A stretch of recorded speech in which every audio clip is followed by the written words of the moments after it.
and Mindanao. I'm Eliza Jade M. Fidelino, your Grade 3 Diamond Weather Forecaster reporting live from Sucat, Muntinlupa City.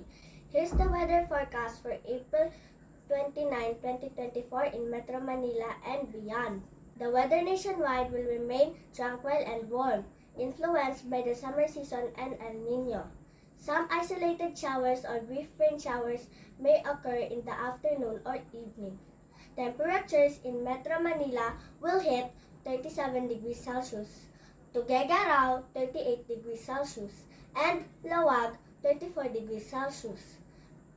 Calayan Islands and Puerto Princesa will reach 34 degrees Celsius. Meanwhile, Zamboanga City and Davao City could see highs of 35 degrees Celsius. According to the latest Himawari image, the ITCZ is not impacting our country. Instead, we are currently experiencing easterlies or warm winds from the Pacific Ocean. There are no low pressure areas or storms within our Philippine area of responsibility in the Pacific Ocean. Over the next 3 days, Luzon and the Visayas will experience hot weather with occasional showers. Metro Manila will reach 36 degrees Celsius. Baguio City will be 26 to 27 degrees Celsius. And Legazpi City, 32 to 33 degrees Celsius.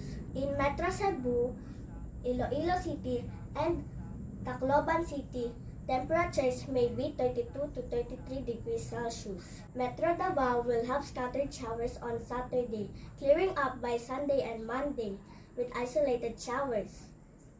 Cagayan de Oro City and Zamboanga City will have a nice weather with isolated showers.